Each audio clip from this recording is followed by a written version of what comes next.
মইতো স্কুলৰ পিছত ঘৰত গৈছিলোঁ, তাৰপিছত শুই গৈছিলোঁ। তাৰপিছত চ' যিসকলে প্ৰিপেৰেশ্যন কৰিব বা প্ৰিপেৰেশ্যন কৰি আছে JEE কাৰণে, তুমি তেওঁলোকক চিক্ৰেট টিপছ তোমাৰ ফালৰ পৰা কি দিবা? ছোৱালীতকৈ ল'ৰাসকলে IITত বা JEE মানে মেইনছটো ক্লিয়াৰ কৰা দেখা যায়। ছোৱালী খুব কম থাকে, বিশেষকৈ নৰ্থ ইষ্টত কম থাকে। চ' তোমালোকৰ দেখিছোঁ 3জনী ছোৱালী আছে, আজি 3জনী ছোৱালী মেইনছ ক্লিয়াৰ কৰিছা। চ' তোমালোকে এনেকুৱা কি মটিভেট কৰিছে তোমালোকে IITৰ কাৰণে প্ৰিপেৰেশ্যন কৰি আছা এতিয়া? হে গাইজ, মই আছোঁ আজি পটেঞ্চিয়েল একাডেমীৰ ষ্টুডেণ্টৰ লগত, যিখিনি অলপ দিনৰ আগতে JEE মেইনছ ক্লিয়াৰ কৰিছে। চ' তোমালোকক প্ৰথমতে কংগ্ৰেচুলেশ্যন চবকে। Thank U. চ' এতিয়া কেনেকুৱা ফিল হৈ আছে? তুমিয়ে কোৱাচোন।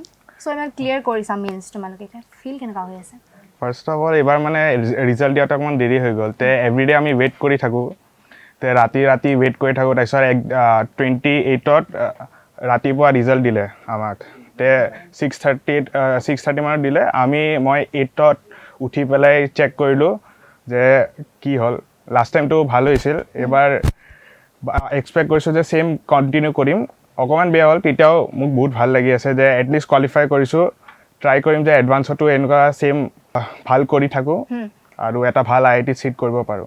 পাৰ্চেণ্টেজ কিমান পাইছা তোমাৰ কিমান? ফাৰ্ষ্ট এটেম্পটত 95.91 আৰু ছেকেণ্ড এটেম্পটত 94.76। 94, মাই গড। কেনেকৈ পঢ়িছিলে কোৱাচোন?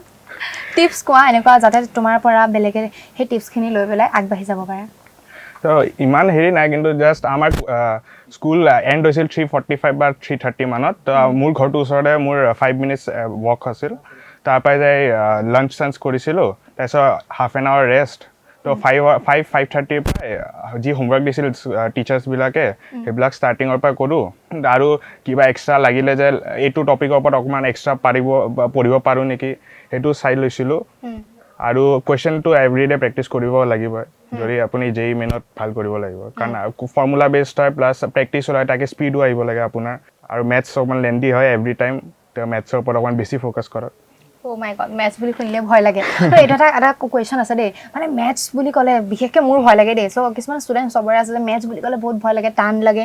চ' এইটো মানে ইজি কেনেকৈ কৰিব পাৰিবা, তোমাৰ হিচাপত কেনেকুৱা, তুমি অপিনিয়ন কি দিবা তোমাৰ সেইটো ক্ষেত্ৰত? মেথছ এনেকুৱা ছাবজেক্ট যে আপুনি মানে ভেৰাইটি অফ কুৱেশ্যন চাব লাগিব। মানে মেথছৰ চিলেবাছ ইমান ডাঙৰ নহয় আৰু টপিকবিলাকো ইমান হেৰি নহয়। জাষ্ট আপুনি চাই লওক যে কি ভেৰাইটি কুৱেশ্যন বনিব পাৰে আপোনাৰ প্ৰিভিয়াছ ইয়েৰত যি আহে। আৰু কোনে ক'ব ইয়াৰ ভিতৰত? চবেই মনে মনে হাঁহি আছে, কিন্তু দেই কোৱা নাই দিলে কোনে ক'ব, কোৱা। ফিলিংছ কোৱা তোমালোকৰ। এতিয়া টপাৰ ওচৰলৈকে যাওঁ নেকি ন? এয়া আছে আমাৰ লগত টপাৰ, নামটো কি আছিলে তোমাৰ? জ্যোতিষমান ন? অমন, চৰি। এটা লগাই লোৱা। ড্ৰপ হোৱাৰ জাৰ্ণিটো কোৱাচোন। তুমি 1 বছৰ লৈছা ন? हाँ, एक साल हो गया मेरा। मैं तो पहले बहुत घबरा गया था ड्रॉप लेने से पहले, लूँ कहाँ लूँ। फिर गांधी सर से मैंने बात की एडवांस के रिजल्ट के बाद 2 दिन बाद। फिर गांधी सर ने मुझे बुला के बोला कि समझाया पूरा कैसे मुझ पे वर्क करेंगे वो। फिर मुझे लाया गया यहाँ पे, फिर एक केबिन दिया गया जिसमें मैं पढ़ता था। फिर डाउट्स के लिए अलग अलग टीचर्स को अपॉइंट किया गया, फिजिक्स के अलग, केमिस्ट्री के अलग, मैथ्स के लिए अलग। फिर डाउट होता था, मैथ्स में मुझे 2-3 चैप्टर डाउट भी हुआ था, जैसे PNC और प्रोबेबिलिटी। तो फिर उसने सुजीत सर ने मुझे फिर से उसको पढ़ाया अच्छा से, और भी ऐसे 2-3 चैप्टर्स पढ़ाए। युधिष्ठिर सर ने मुझे फिर से ऑर्गेनिक पढ़ाया। पहला मीन्स तो मेरा उतना ठीक ही गया था, 98.39% लाया था। बट फिर मैंने गांधी सर से बात किया कि ऐसा क्यों हो रहा है, तो सर ने मुझे एक सटीक होता है ना कि एकदम एक्यूरेट जवाब दे दिया कि तुम एग्ज़ाम नहीं दे रहा था, और वही कारण था। फिर उसके बाद सर ने मेरे लिए बहुत एग्ज़ाम्स बोले कि तुम लिखो, फिर मैंने बहुत एग्ज़ाम्स लिखे, और अल्टीमेटली इस बार मेरा परसेंटाइल 99.6 आ गया। 99.6। চ' যিসকলে প্ৰিপেৰেশ্যন কৰিব বা প্ৰিপেৰেশ্যন কৰি আছে JEE কাৰণে, তুমি তেওঁলোকক চিক্ৰেট টিপছ তোমাৰ ফালৰ পৰা কি দিবা? NCERT को पढ़े ज़्यादा से ज़्यादा इनऑर्गेनिक के लिए, क्योंकि इनऑर्गेनिक क्वेश्चंस को आजकल हाई वेटेज दिया जा रहा है। ऑर्गेनिक के क्वेश्चन को भी फिजिकल तो बना लेंगे, वो तो बहुत ईजी होता है, इंटीजर में होता है 10 में से 5 कर लेंगे। इनऑर्गेनिक मेरा जो शिफ्ट था उसमें 12-13 आया था, और बहुत ज़्यादा वेटेज होता है उसमें। आप सीधा पढ़ने से नहीं होगा, थोड़ा समझ के करिए, और मैथ्स को भी थोड़ा टाइम दीजिए, क्योंकि एक अच्छा सब्जेक्ट है, और स्कोरिंग भी हो सकता है अगर आपने उसमें टाइम देके एग्जाम में 1-1.5 घंटा दे दिया किसी भी तरह से, 1 घंटा या 1 घंटा 20 मिनट, तो अच्छा खासा 70-80 मार्क ला सकते हैं इसमें। যিহেতু তুমি পটেঞ্চিয়েল একাডেমিত কোচিং কৰিছা, চ' ইয়াৰ চিষ্টেমবিলাক কেনেকুৱা হয় আৰু ইয়াৰ স্পেচিয়েলিটি কি? स्पेशलिटी इसका ये है कि इसका यहाँ पे आपको देखा जाएगा, आपका बात को सुना जाएगा। बाहर की कोचिंग में शायद सुना नहीं जाता है, यहाँ पे सुना जाता है आपके बातों का। आप अगर यहाँ के सीधा टीचर को मैं फ़ोन नहीं करता था, मैं सीधा एकेडमिक डायरेक्टर हमारे गांधी सर को फ़ोन करता था कि सर मुझे ये दिक्कत हो रहा है, सर मुझे ये सब्जेक्ट में दिक्कत हो रहा है। सर संगे संग मुझे बुलाते थे, बोलते थे अभी तुम बताओ तुम कौन सा टीचर से पढ़ना चाहते हो। फिर मैं बताता था, फिर सर मुझे बताते इससे भी अच्छा एक टीचर है, इससे पढ़ो, ये तुम्हें और अच्छा समझाएगा। जैसे सुजीत सर को सर ने मुझे बोला कि सुजीत सर से पढ़ो, युधिष्ठिर सर को भी सर ने बोला था, ऑर्गेनिक पूरा ऑर्गेनिक मुझे उन्होंने वापस पढ़ाया था ढंग से। तो वैसे यहाँ पे क्या होता है, आप सीधा बात कर सकते हो। मैं यहाँ के डायरेक्टर से भी सीधा बात कर सकता, विकास सर, अभिजीत सर, इनसे मैं सीधा बात करता था, मुझे ये दिक्कत हो रहा है। गांधी सर हो गए, इनसे मुझे समझ में आता था कि क्या करना है आगे जाके मुझे, इस तरह से। तो एफाले बोर्डर एग्जाम और आनफाले হৈছে JEE एग्जाम, तो দুইটা এক্সামৰ মানে কেনেকৈ মেনেজ কৰে, কেনেকৈ চম্ভালি নিয়ে, কোনো হেম্পাৰ নহয় নে পঢ়াৰ ক্ষেত্ৰত? মই মোৰ কথা ক'লে মইতো আমাৰ PNCৰ ইণ্টিগ্ৰেটেড একাডেমিত মানে ক্লাছেছ কৰিছিলোঁ, ক্লাছ 11 আৰু 12। তাতেতো বৰ্ড আৰু JEE মেইনছ বা নীট এডভান্সত তাৰে চব প্ৰিপাৰেশ্যন একেলগে হৈ যায়। চ' আমি ফাৰ্ষ্ট তাৰে পৰা বৰ্ডৰ ক্লাছেছ হ'ব, বৰ্ডৰ ক্লাছেছৰ লগত আপোনাৰ JEE ৰিলেটেড বা কম্পিটিশ্যনৰ ক্লাছেছবোৰ হ'ব, এজ মানে বৰ্ডৰ টেষ্টবোৰো হ'ব, ইউনিট টেষ্ট হওক, হাফ ইয়াৰলি হওক, প্ৰি বৰ্ডছ হওক এইবোৰ। আৰু আপোনাৰ ডেইলি উইকলি ছানডে হওক, ছানডে আপোনাৰ এটা টেষ্ট হৈছিল, এটা মেইনছ লেভেল আৰু এটা আফটাৰনুনৰ হৈছিল এডভান্স লেভেল টেষ্ট। তো তাৰপিছত আমি সেইবোৰ এনালাইজ কৰি কিবা মিষ্টেক হৈছে হৈ গ'লে ডাউটছবোৰ তাতে ডিছকাছ হৈ যায়, নেক্সট ডে ডিছকাছ হৈ যায়। আমাৰ বেষ্ট ফেকাল্টিজ আছে তাতে, চ' তাকে হৈ গৈছে। এতিয়া মোৰ মেইন গ'লটো JEE এডভান্স ক্লিয়াৰ কৰি IITত ছিট লোৱাই হয়, কিন্তু তাৰপিছত মই এণ্টাৰপ্ৰেনাৰশ্বিপত যাব খোজোঁ। বাহ, বঢ়িয়াচোন, বঢ়িয়া। IIT নবা তেতিয়াহ'লে ন? বাহ, বঢ়িয়া বঢ়িয়া। চ' তোমালোকে মানে পঢ়া শুনা কেনেকৈ কৰা কোৱাচোন? মানে স্কেডিউলটো কেনেকুৱা হয় তোমালোকৰ? তোমাৰ কেনেকুৱা হয় ইণ্ডিভিজুৱেল? মইতো স্কুলৰ পিছত ঘৰত গৈছিলোঁ, তাৰপিছত শুই গৈছিলোঁ। তাৰপিছত 2 ঘণ্টামান শুই কিনে উঠি কিনে তাৰপিছত পঢ়িছিলোঁ। ৰেষ্টটো অলপ ইম্পৰ্টেণ্ট হয়, উইদাউট ৰেষ্ট এনেকৈ পঢ়ি থাকিলে মেমৰি ইমান শ্বাৰ্প নাথাকে, 2 দিন পিছত পাহৰি যোৱা যায়। তে মই এনেকৈ পঢ়িছিলোঁ। চ' তোমালোকে পটেঞ্চিয়েল একাডেমিক কোচিং কৰিছা, চ' তোমালোকৰ জুনিয়ৰখিনিক পটেঞ্চিয়েল একাডেমিক ৰিকমেণ্ড কৰিবানে বা কেনেকুৱা ছাজেশ্যন কি দিবা? অঁ, কৰিম। কথাটো হৈছে মই মোৰ জাৰ্ণিত বহুত মিষ্টেক্স কৰিছোঁ, so' from that mistakes I would recommend that to not do that. I would tell them to be serious from right now and not again do the same things that I did or my friends did. সেইটোৱে আগৰ পৰাই serious হ'ব লাগে, নিজৰ goals clear থাকিব লাগে, সেইটোৱে। তোমালোকে পঢ়াৰ বাহিৰেও বেলেগ কিবা কিবি কৰা নে, এক্সট্ৰা কাৰিকুলাৰ কিবা কিবি? To be honest, I don't regard myself as a traditional topper or a nerd person. মই কৰোঁ, but like লিমিটত, ইমান বেছি নকৰোঁ। Like I do binge watching, বাহিৰত যোৱা, ফ্ৰেণ্ডছ থকা, but like চিলেক্টিভলি কৰা। তুমি কোৱাচোন, তুমি কৈছিলা বোলে অসমীয়া নাজানো, আমাৰ ল'ৰাটোৱে। নামটো কি আছিলে তোমাৰ? মুকুট নাৰায়ণ ঝা। মুকুট নাৰায়ণ ঝা। অঁ, তুমি বোলে ইউটিউব চেনেলো খুলিছা এতিয়া লাহে লাহে? খুলিছিলোঁ, মানে ভাবিছোঁ IIT যোৱাৰ পিছত মানে খালি পঢ়া শুনাটো নকৰোঁ আৰু মানে এক্সট্ৰা কাৰিকুলাৰ এক্টিভিটিজটো কৰিব লাগিব। কিহত ইণ্টাৰেষ্ট আছে পঢ়াৰ বাহিৰেও? ইণ্টাৰেষ্ট লাইক মিউজিকত আছে অলপ। তাৰপিছত ভাবিছোঁ ইউটিউব চেনেল এটা খুলিম। ৱাও, বঢ়িয়া। খুলিছোঁ মানে এতিয়া গ্ৰ' কৰিলে মানে ভাল হ'ব। তাৰপিছত ভাবিছোঁ অলপ মিউজিক ইণ্ডাষ্ট্ৰীত যদি সোমাওঁ, বিকজ IITত যোৱাৰ পিছত মানে ইমান ভেৰাইটিজৰ মানে অপৰচুনিটিজ থাকে বহুত, চব থাকে তাতে, মানে স্পৰ্টছ ফেচিলিটি, মিউজিক ফেচিলিটি, মানে ডিফাৰেণ্ট টাইপছ অফ ক্লাব থাকে তাতে, মানে য'তে যাব পাৰি তাতে ভালকৈ। চ' ভাবিছোঁ তাতে যোৱাৰ পিছত এটা প্লেটফৰ্ম পাম ভাল। চ' পঢ়াৰ লগে লগে এইবিলাকো কৰিলে অলপমান ভাল হ'ব। আমাৰ যিটো পটেঞ্চিয়েল কনচেপ্টৰ যিবোৰ টিচাৰ্ছ আছিলে, সেই বহুত ভালকৈ পঢ়াইছিলে আমাক, মানে একদম ফ্ৰেণ্ডলি ৱেত পঢ়াইছিলে আমাক। মানে কিবা এটা ডাউট হ'লে আমাক চব বুজাই দিয়ে। আৰু মই কওঁ এইটো টিচাৰ্ছবোৰ বহুত ভাল আছিলে, মানে বহুত ভালকৈ গাইড কৰিছিলে আমাক। কি ভুল হৈছিলে আমাৰ সেইবোৰ কৰিছিলে, আমাক কৈছিলে কেনেকৈ ৰিভাইজ কৰিব লাগে, ৰিভিজনটো বহুত ইম্পৰ্টেণ্ট। আৰু এই কথাটো মই বহুত মানে ষ্ট্ৰেছ কৰিব বিচাৰোঁ, ৰিভিজন বহুত ইম্পৰ্টেণ্ট হয়। মানে এটা মানে কি হ'ল, কেইটামান চেপ্টাৰ্ছ মোক বহুত ষ্ট্ৰং আছিলে, তাৰপিছত মই ৰিভিজন নকৰিলোঁ ভালকৈ। 2 মাহ 3 মাহ পাছত সেইটো মানে একো নোযোৱা, মাথাত নাথাকে সেইখিনি।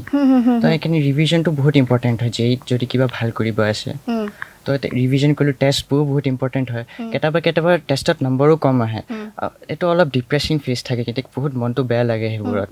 তেতিয়া মোৰ যেতিয়া মন বেয়া লাগে, মই মাৰ ওচৰত গুচি যাওঁ, অলপ কথা চথা পাতি লওঁ। মায়ে মোক হেল্প কৰে, গাইড কৰে। মায়ে কয় একো নহয়, তই গোটেই চেষ্টা কৰিছ, তই বহুত ভালকৈ কৰিছ, ভগৱানে কিবা নে কিবাটো ভালে কৰিব তোৰ কাৰণে। চ' তুমি পটেঞ্চিয়েল একাডেমি চুজ কিয় কৰিলা কোচিঙৰ কাৰণে? When I was in high school, so class 10, 2 or 3 of my friends, they were aspiring pilots. So it was an obvious call to take up science as a stream, and we were brainstorming on which institute to join. And one of my friend, his brother already last year he graduated from PNC, and he was actually the topper of PNC in the medical field. His name was Ishan Saini, and his brother was my friend. So we collectively decided to come over here and continue our studies for class 11 and 12. So that's the reason. So তোমাৰ জাৰ্নিটো কেনেকুৱা আছিলে পঢ়াৰ ক্ষেত্ৰত কেনেকৈ তুমি preparation কৰিছিলা বাকী গোটেই হোল জাৰ্নি কেনেকুৱা I actually was aware of the discipline and daily hard work it requires to achieve any feat. But especially when you take up science as a stream, you need to put in more work and more effort as compared to commerce and arts. That's pretty obvious. Yes, personally followed a very disciplined routine each and every day. I didn't sacrifice a lot, so to say, but discipline is the key. I mean, you need not you at least study 2 or 3 hours a day, but do not skip a day. That's the key. I mean. So তুমি IIT যাম বুলি ভাবিছা ন IIT কিয় যাম বুলি ভাবিছা in our objective কি তোমাৰ Okay. Education in our country, IITs are the most renowned institutes, right? So that's the obvious choice for any engineering aspirant. His first choice must be an IIT or either some top NITs and some good engineering colleges in the country. So that's the reason I wish to get into an IIT. And my objective is definitely not learning deeply into engineering, not getting deeply into engineering, but getting a peer group which surrounding the peer group which surrounds you. It must be a very good group. So you overall develop yourself, you learn new skills, you possibly open up a new business with a good peer group. So that's the objective. মানে তুমি মানে কি হয় কথাখিনি কওঁতেও মানুহটো বহুত বেছি সিৰিয়াস মানে তুমি লাইফটো গোটে সিৰিয়াস হৈ আছে নে তোমাৰ অলপ ফান মস্তি এনেকুৱা টাইপ কৰা নেকি No, it's the first time I'm conversing with you, so I'm actually not that serious, but introvert তুমি অলপ yes, that's the reason. But as I said, you need to be disciplined. Doesn't mean you need to be sacrificing on each and every fun, and don't just forget living your life. I mean, I used to watch web series, I used to watch movies, I love watching movies, I used to play sometimes, but yeah, being disciplined was one of the key. চিচৰে চাইছা নাই পিছে I don't like Bollywood movies. কিয় ভাল নোপোৱা Bollywood movies They are a lot cringe, and that's I don't like watching them. It's just okay ঠিক আছে তো চিচৰে কোনে চাইছে কাৰণ এনেকুৱা কিছুমান মুভি আছে যিখিনি বহুত বেছি ইম্পেক্ট পেলায় তোমাৰ লাইফত পঢ়াৰ ক্ষেত্ৰত 3 ইডিয়টস চিচৰে এক্সপেৰিয়েন্স চাইছা তোমালোকে সো প্ৰথম কথা এইটোৱে যে মানে ছোৱালীতকৈ ল'ৰাসকলে IITত বা JEE মানে মেইনছটো ক্লিয়াৰ কৰা দেখা যায় ছোৱালী খুব কম থাকে বিশেষকৈ নৰ্থ ইষ্টত কম থাকে সো তোমালোকৰ দেখিছোঁ 3জনী ছোৱালী আছে আজি 3জনী ছোৱালী মেইনছ ক্লিয়াৰ কৰিছা সো তোমালোকে এনেকুৱা কি মটিভেট কৰিছে তোমালোকে IITৰ কাৰণে প্ৰিপাৰেচন কৰি আছা এতিয়া মই সৰুৰ পৰাই মেথছ ভাল পোৱা মেথছ বঢ়িয়া ক্লাছ 8ৰ পৰাই মানে মোৰ ছাৰজন ভাল আছিলে ক্লাছত সেইকাৰণে আৰু মানে মই মেডিকেল কাটা চিঙা এইবোৰ ভাল নাপাওঁ তাৰপিছত সেইখিনিয়ে আৰু এটা প্ৰিপাৰেচন কেনেকৈ চলি আছে তোমাৰ IITৰ কাৰণে প্ৰিপাৰেচন বহুত ভাল চলি আছে মোক গোটেইকেইজন টিচাৰে মানে সেই কৰি আছে মটিভেট কৰি আছে কাৰণ মোৰ ৰিজাল্ট একচুৱেলি মই যিমান এক্সপেক্ট কৰিছিলোঁ সিমান ভাল নহ'ল সেইকাৰণে তোমাৰ কিমান আহিছে 95 কিবা আহিছে 95.1 আহিছিলে 95 সিমান ভাল নহ'লে ন মোৰ কাৰণেতো বহুত ভাল হৈছে দেই তোমাৰ হিচাপত পোৱা নাই বাৰু সো প্ৰিপাৰেচন কেনেকুৱা চলিছে এইটো কোৱাচোন বা কেনেকৈ প্ৰিপাৰেচন কৰি আছা বা মানে এডভান্সৰ কাৰণে মোক JEE এডভান্স এটা টাফ এক্সাম কনচিডাৰ হয় আৰু এইটো হয়ো সেইকাৰণে ইয়াৰ প্ৰিপাৰেশ্যনটোত মানে বহুত আপছ এণ্ড ডাউনছো থাকে মানে মোৰ এনেকুৱা হৈছিল কি ফাৰ্ষ্ট যোনটো মেইনছৰ এটেম্প্ট আছিলে মোৰ মাৰ্কছটো মোৰ পাৰ্চেণ্টেজ আছিল 91.91 তাতে এতিয়া চিন্তাও লাগিছিলে কি হ'ব এতিয়া তাৰপিছত কিন্তু মই ভাবিছিলোঁ যে যিমান কষ্ট কৰিব পাৰোঁ কষ্ট কৰিব লাগে কাৰণ এখন IIT যেতিয়া ইমান প্ৰেষ্টিজিয়াছ কলেজ হয় আমি আমাৰ ফুল পটেনচিয়েললৈকে ৱৰ্ক কৰোঁ আৰু আমি যাতে তাত গৈ কিবা ভাল কৰিব পাৰোঁ আমাৰ মাইণ্ডটো ডেভেলপ হয় সেইটো বুলিয়ে মই এতিয়া JEE এডভান্সৰ প্ৰিপাৰেশ্যন কৰি আছোঁ আৰু মই ভাবোঁ যে হাৰ্ড ৱৰ্ক কৰিব পাৰোঁ আৰু যাতে কিবা এখন IIT ভালকৈ মই চিট এটা লওঁ ক'ত মানে আকৌ পঢ়িম বুলি ভাবিছা IIT ক'ত কৰিম বুলি ভাবিছা IIT গুৱাহাটী গুৱাহাটীত কিয় ভাবিছা কিয় চিলেকশ্যন কিয় কৰিছা চিলেকশ্যন মানে মোৰ IIT গুৱাহাটী মই তাৰ যোনটো এনভাইৰনমেণ্ট সেইটো দেখিছোঁ মোৰ বিৰাট ভাল লাগে মই ভাবোঁ যে তাতে মই অপৰচুনিটিজো আৰু বহুত বেছি পাম নিজকে এক্সপ্ল'ৰ কৰিবলৈ এজ ৱেল এজ মই তাতে পঢ়াটো ভাল হ'ব যাতে অল ৰাউণ্ড ডেভেলপমেণ্ট হয় মোৰ মই সেইটো কাৰণে IIT গুৱাহাটী তুমি এতিয়া যিহেতু পটেনচিয়েল একাডেমি তোমালোকে কোচিং কৰিছিলা আৰু এতিয়া কৰিবা আকৌ চ' তেওঁ মানে যিখিনি তোমাৰ প্ৰিপেৰেশ্যন কৰিছে তেওঁলোকক কি ছাজেশ্যন দিবা পটেনচিয়েল একাডেমি কিয় ল'ব লাগে কিয় পঢ়িব লাগে তাত কোচিং কৰিব লাগে মই ক'ম যে এইটো জাৰ্ণিত নিজে কষ্ট কৰাটো জৰুৰী হয়েই সেইটো মতে আমাক পটেনচিয়েলৰ টিচাৰ্ছবোৰেও গাইড কৰি দিছিল যে তোমালোকে কষ্ট কৰিবই লাগিব এই জাৰ্ণিটোত আৰু সেইবাবে আমাক মেটেৰিয়েলছ প্ৰভাইড কৰিছিলে টিচাৰ্ছে যেতিয়া আমি ডাউট সুধিব যাওঁ সদায় ডাউটটো ভালকৈ চল্ভ কৰি দিয়ে বুজাই দিয়ে আৰু আমাক এনালাইজ কৰিবলৈ আমাক প্লেটফৰ্ম দিছিলে যাতে আমাৰ টেষ্ট ছাপ'জ এটা হোৱাৰ পিছত টেষ্ট এনালাইচিছ হৈছিলে সেনেকুৱা টাইপত মানে আমাৰ কি হয় না ইণ্ডিয়াত চ' এণ্টাৰপ্ৰেনাৰ খুব কম মানে ছোৱালীৰ ক্ষেত্ৰত খুব কম দেখোঁ আজিকালি অলপমান হৈছে বাৰু তোমাৰ কিবা তেনেকুৱা মটিভ আছে নেকি যে মই এণ্টাৰপ্ৰেনাৰ হ'ম বা এনেকুৱা কাম কৰিম বা বিজনেছমেন এনেকুৱা হ'ম ভৱিষ্যতে এতিয়ালৈকেতো মই ভবা নাই মই ফাৰ্ষ্টটো বিটেকত এটা ছিট ল'ব খুজিছোঁ তাৰপিছত ভাবিম আৰু পিছত লাহে লাহে 15-20 दिन तो ऐसे ही मतलब मेरा नॉर्मल 1 घंटा 2 घंटा पढ़ाई होता था इससे ज़्यादा कोई पढ़ाई नहीं हो पाता था फिर जब जैसे टेस्ट का हमारा शेड्यूल आया था तो पहला टेस्ट का शेड्यूल आया टेस्ट दिया थोड़ा ख़राब हुआ फिर उसका लगा कि शेड्यूल प्लानिंग का ज़रूरत है तो खुद से थोड़ा शेड्यूल प्लानिंग किया पहले फिर कोचिंग हमारा होता था सुबह 8 बजे से लेके 1:30 तक 2 तक ऐसे होता था फिर पहले तो 2 से घर जाके 4 से पढ़ाई करना चालू करता था 4 से 8 तक फिर डिनर करने के बाद वापस 10 से 12 से पढ़ता था फिर उसके बाद कोचिंग में बैठ के सेल्फ स्टडी करने लगा फिर वैसे थोड़ा टाइम बढ़ाते रहा अपना सेल्फ स्टडी में बढ़ाते रहा फिर हो गया इवेंचुअली চ' আমাৰ লগত আছে potential academy director doctor Gandhi sir so' first welcome to JSS সাংস্কৃতিক ইউটিউব চেনেল থ্যাংক ইউ আৰু প্ৰথমতে কংগ্ৰেচুলেশ্যন কাৰণ আপোনালোকৰ ইনষ্টিটিউটৰ পৰা একাডেমিৰ পৰা খুব ভাল ৰিজাল্ট আপোনালোকে পাইছে চ' ইয়াৰ স্পেচিয়েলিটি কিমান মানে প্ৰতি বছৰে ৰিজাল্টবিলাক মানে ভাল হৈ গৈ আছে প্ৰত্যেক বছৰে চ' ইয়াৰ স্পেচিয়েল কি হয় কেনেকুৱা পঢ়া শুনা কেনেকুৱা হয় देखिए जेई को देख के अगर आप पूछ रहे हो मुझे तो 2021 में हम लोगों ने एक 99 परसेंटाइल प्रोड्यूस किया है फिर हम लोगों ने सोचा कि ज़्यादा नंबर ऑफ़ बच्चों को हम लोग IITs और NITs या गवर्नमेंट फंडेड इंस्टीट्यूशंस रहते हैं उसमें और बिट्स पिलानी इसमें बच्चों को जितने हो सके अपने पास जो बच्चे आते हैं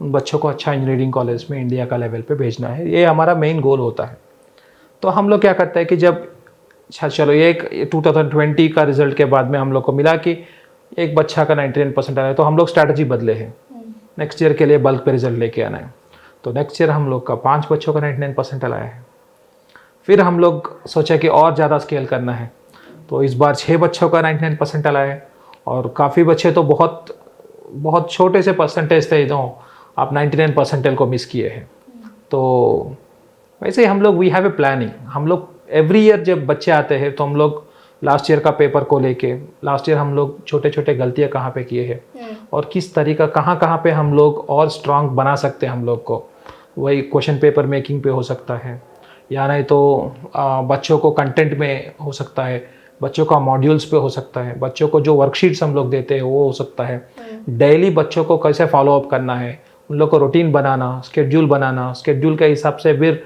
बच्चों को स्केड्यूल देखिए अगर बच्चों को आप बोलते हो स्केड्यूल बनाया पढ़ो तो ये एक मैकेनिकल वे हो जाता है बट वो नहीं है बच्चों को समझाना है आपको पहले कि ऐसे क्यों करना है आपको ऐसे क्यों पढ़ना है ऐसे पढ़ने से आपको साइंटिफिकली क्या एडवांटेजेस मिलता है तो कोई भी चीज़ जब आप करते हो जब बच्चा को अगर उसका एसेंस समझ में आता है उसका इम्पोर्टेंस समझ में आता है तभी बच्चा उसको स्वीकार करता है अच्छा है कि हमारे बच्चे यहाँ पे काफ़ी अच्छे हैं कोऑपरेटिव है पेरेंट्स भी बहुत कोऑपरेटिव है और हमारा टीम जो है यहाँ पर बहुत स्ट्रांग टीम है मतलब नॉर्थ ईस्ट में इतना स्ट्रांग टीम इतना रेस्पॉन्सिबिलिटी टेकिंग टीचर्स मैनेजमेंट वो मिलना सबसे ज़्यादा इम्पॉर्टेंट है तो बच्चों को जनरली क्या होता है कहीं पे भी आप जाइए 4 पिलर होते हैं faculty managements parents and system जब ये पिलर्स सारे पिलर्स अगर बच्चों के लिए खड़े हो गए ना तब जाके बच्चों का रिजल्ट स्केल होता है वैसे हम हर साल सोचते हैं कि अभी हम लोग का रिजल्ट आया है आज हम लोग सेलिब्रेट कर रहे हैं फॉर एग्जाम्पल तो हम लोग इमीडिएटली आज का दिन के शाम को बैठते हैं हम लोग फिर प्लान करते हैं कि चलो आज का सेलिब्रेशन हो गया नेक्स्ट ईयर का प्लान क्या है सो अगर ये सोच नहीं है आगे फ्यूचर का प्लान अगर नहीं है कोई भी चीज़ बिना प्लानिंग का नहीं होता है सो हम यहाँ पे प्लान करते हैं प्लान को एग्जीक्यूट करते हैं इसी के कारण बच्चा यहाँ पे एस्पिरेंट बन के आता है और अचीवर बन के जाता है। আপোনালোকৰ PNC ইন্টিগ্ৰেটেড একাডেমি আছে আৰু লগতে আপোনাৰ পটেনশিয়েল কোচিং দুইটা সাইডৰ পৰা ৰিজাল্ট আপোনালোকে প্ৰডিউস কৰে আৰু মানে দুইখনৰে আপোনালোকৰ সিস্টেম বিলাক বেলেগ বেলেগ হয় সো কেনেকৈ মেনেজ কেনেকৈ হয় বা কেনেকৈ কি হয়? हाँ देखिए, अभी PNC इंटीग्रेटेड एकेडमी अगर आप देखते हो, अगर यहाँ पे हम लोग पोटेंशियल एंड कॉन्सेप्ट ग्रुप में हम लोग 3 तरीका के सिस्टम रन करते हैं। हम लोग का एक सिस्टम है इंटीग्रेटेड सिस्टम, जहाँ पे बोर्ड्स प्लस एंट्रेंस का दोनों का भी प्रिपरेशन हमारे साथ बच्चा हमारे पास एडमिशन लेके हमारे पास ही बोर्ड्स का और जेई या नीट का प्रिपरेशन करते हैं। एक प्रिपरेशन पैटर्न है। और दूसरा हम लोग का सिस्टम में और एक सिस्टम है, वहाँ पे बच्चे आते हैं शाम को, डिफरेंट स्कूल्स में पढ़ते हैं, हमारे पास आते हैं कोचिंग के लिए। इन बच्चे को हम लोग जनरली क्लास 11 है तो फाउंडेशन, क्लास 12 है तो टारगेट बच्चे बोलते हैं। उसके बाद में हम लोग का और एक सिस्टम है जहाँ पे हम लोग का ड्रॉपर बच्चे हैं, ड्रॉपर इंजीनियरिंग और ड्रॉपर मेडिकल। और ड्रॉपर बच्चे में और एक भी हम लोग कभी कभी कुछ बच्चे क्या होता है कि बायोलॉजी में काफ़ी अच्छे करते हैं या नहीं तो फिजिक्स, ऐसे कुछ बच्चे रहते हैं, उन लोग के लिए फिर हम लोग कैप्सूल बोल के एक प्रोग्राम भी है। मतलब वैसे हम लोग का बहुत इनोवेटिव आइडियाज़ से डिफरेंट सिस्टम्स रन करते। देखिए, डिफरेंट सिस्टम्स रन करना अलग है और सब सिस्टम को संभालना बहुत इंपॉर्टेंट है। क्योंकि अगर आप 4-5 वेराइटीज़ का खाना बना रहे हो, अगर आप एक वेराइटी पे ज़्यादा फोकस कर रहे हो, जो 3 वेराइटी जो है वो फेल हो जाएगा आपका। तो इसीलिए जब भी आप कुछ भी बनाते हो, आपको किसी भी चीज़ पे काम करते हो, आपका मन पूरा लगाना है, आपका दिमाग को लगना चाहिए कि R&D। हम लोग एक्चुअली अच्छे से R&D सिस्टम है यहाँ पे। हम बैठते हैं, हम सोचते हैं कि लास्ट ईयर का नीट का पेपर का पैटर्न क्या है, किस तरीक़ा से 21 का और 22 का पेपर में डिफरेंस क्या है, किस तरीक़ा से चेंज हुआ। तो वो सिस्टम को हम लोग 23 में हमारा क्वेश्चन पेपर मेकिंग में बच्चों को जो वर्कशीट्स देते हैं उसमें, और जब बच्चे अच्छे पढ़ते जाते हैं हम लोग पीरियडिक टेस्ट लेते रहते हैं बच्चों का। और बच्चों का जब मार्क्स एनालिसिस होता है, यहाँ पे बच्चों का मार्क्स एनालिसिस लेके उस एनालिसिस के बेसिस में हम लोग रैंक बूस्टर बोल के एक बैच बनाते हैं। अब जो एकेडमी के जो टॉप बच्चे और हमारा जो क्या बोलते कैप्सूल का बच्चे या टारगेट का बच्चे या नहीं तो कोचिंग का बच्चे, सब जगह से जब टॉपर बच्चे जब हमारा बच्चे रहते हैं, सब बच्चे को इकट्ठा करके हम लोग रैंक बूस्टर बोल के एक प्लान करते हैं। बट पहले दिन से हम लोग ये रैंक बूस्टर बनने के लिए, अगर हमारे पास 50 बच्चे अगर रैंक बूस्टर पे है, आप सोचिए उस बच्चों को बनाना इतना ईजी नहीं है। 2 साल का 1 साल का मेहनत रहता है उन लोग का पीछे एक सिस्टम बना के। बच्चों के अंदर बहुत सारे कमजोरियाँ, बहुत सारे डर रहता है, उस डर को मिटा के उन लोग को सही डायरेक्शन दिखाना, सही चीज़ें बोलना। एक एरर करते हैं, फिर उस एरर को नेक्स्ट एग्जाम में करने का चांसेस रहता है। अभी बच्चों को सिखाना है कि इस एरर क्यों कर रहा है, कैसे कर रहा है, इसको कैसे अटैक करना है, ताकि नेक्स्ट एग्जाम अच्छे करे और मार्क्स इंप्रूव करे। इसलिए अब अगर आप देखते हो, आप फर्स्ट मेंस में हमारा जो जनवरी सेशन हुआ है उसमें 2 बच्चों का 99% लाया है, अभी 6 बच्चे का 99% लाया है। और फिजिक्स में 2 बच्चे का 100% 100 पे 100% लाया है। ये इतना ईजी नहीं है, यही नहीं है। अभी आप ओलंपियाड एग्जाम्स, इंडिया में टॉप मोस्ट एग्जाम्स बोलते हैं, बहुत टफेस्ट एग्जाम्स होता है। और पूरा नॉर्थ ईस्ट में फिजिक्स ओलंपियाड से जो 4 बच्चे सेलेक्ट हुए हैं उसमें से 2 बच्चे पोटेंशियल एंड कॉन्सेप्ट का बच्चा है। और बायोलॉजी ओलंपियाड में 3 बच्चे पूरा नॉर्थ ईस्ट से, मैं बोल रहा हूँ आसाम के नहीं बोल रहा हूँ मैं, नॉर्थ ईस्ट से, पूरा नॉर्थ ईस्ट से अगर 3 बच्चे सेलेक्ट हुए, 2 बच्चे पोटेंशियल एंड कॉन्सेप्ट के हैं। और केमिस्ट्री ओलंपियाड में नेशनल 1% टॉपर में, बायोलॉजी का नेशनल 1% टॉपर में जो हमारा पास जो बच्चा है, जो नेशनल 1%, आप सोचिए कि नेशनल 1% में अगर अपना असम का बच्चा या पोटेंशियल एंड कॉन्सेप्ट का बच्चा अगर रहता है, ये होता है अचीवमेंट। तो जब बच्चे हम लोग के पास आते हैं, हम सोचते हैं कि कितने types of variety of achievements बच्चों को दे के हम लोग बाहर भेज सकते हैं। तो वैसे हम लोग ऑलराउंड डेवलपमेंट के बारे में हम लोग काम करते हैं। एक अच्छा टीम, एक अच्छा एनवायरनमेंट, एक अच्छा मैनेजमेंट। हमारा मैनेजिंग डायरेक्टर्स जो है विकास सिसोदिया सर, वो फाउंडर भी है, डायरेक्टर भी है, साथ साथ सर यहाँ पे एक फिजिक्स फैकल्टी भी है। तो सर हम लोग को गाइड करते रहते हैं कि सर कैसे करें, क्या करें, स्ट्रैटेजीज डिस्कस करते हैं, बहुत आर्ग्यू भी करते हैं कभी कभी। But at the end of the day हम सबका मकसद एक ही है, बच्चों का बेनिफिट। तो उसके लिए हम ऑलवेज हम लोग आगे रहते हैं। इसी के कारण देखिए, आज अगर आप potential and concept as a group देखते हो, आपको इतने सारे कोचिंग इंस्टीट्यूट्स पोटेंशियल का, डिफरेंट ब्रांचेस, फिर उसके बाद में PNC इंटीग्रेटेड एकेडमी स्टार्ट किया हम लोग, PNC integrated academy Ambari, Beharbari, then we have Sivasagar, Baihata Chariali, और हम लोग के पास एक CBSE schools, 2 school CBSE school, एक है स्प्रिंगडेल इंटरनेशनल स्कूल बेहरबारी में एक है, और दूसरा DPS जो बायहाटा चरियाल, DPS कामरूप बोलते हैं, तो ये दोनों स्कूल भी हमारा दे बिलोंग टू अस। तो day by day as we are working, हम लोग ये सोचते हैं कि एजुकेशन सिस्टम में और क्या रेवोल्यूशन लेके आए और क्या कंट्रीब्यूट करें, क्योंकि नॉर्थ ईस्ट में बहुत एनर्जी है। उस एनर्जी को अगर हम लोग सही डायरेक्शन पे डालते हैं तो सबसे ज़्यादा बेहतरीन रिजल्ट हम लोग यहाँ से प्रोड्यूस कर सकते हैं। আৰু সঁচাকৈ খুব বেছি ভাল লাগিল আৰু ৰিজাল্টখিনি চাই খুব বেছি ভাল লাগিছে। যিসকলে JEE আৰু নীটৰ কাৰণে প্ৰিপেৰেশ্যন কৰি আছে তেওঁলোকে যদি একাডেমি চুজ কৰিব বিচাৰে তেতিয়াহ'লে পটেনচিয়েল একাডেমিত আহি পেলাই কোচিং কৰিব পাৰে। খুব বেছি ভাল ইনষ্টিটিউট হয় আৰু নাম্বাৰটো মই ডেছক্ৰিপশ্যনত দি দিম আপোনালোকৰ। স্ক্ৰীনত নাম্বাৰটো দি দিম, আপোনালোকে তাতে যোগাযোগ কৰিব পাৰিব। আৰু ভিডিঅ'টো যদি চাই ভাল লাগিছে, যিসকল ষ্টুডেণ্টৰ চাই ভাল লাগিছে প্লিজ লাইক কৰিব আৰু চেনেলটো ছাবস্ক্ৰাইব কৰিব, আৰু যিসকলে ফেচবুকত চাই আছে ফ'ল' কৰিব আৰু শ্বেয়াৰ কৰিব, ইমানেই শ্বেয়াৰ কৰিব যাতে যিখিনি ষ্টুডেণ্ট আছে NEET আৰু JEE প্ৰিপেৰেশ্যন কৰিছে তেওঁলোকৰ হাতত ভিডিঅ'টো পাই যায় আৰু যাতে বহুত কথা শিকিব পাৰে।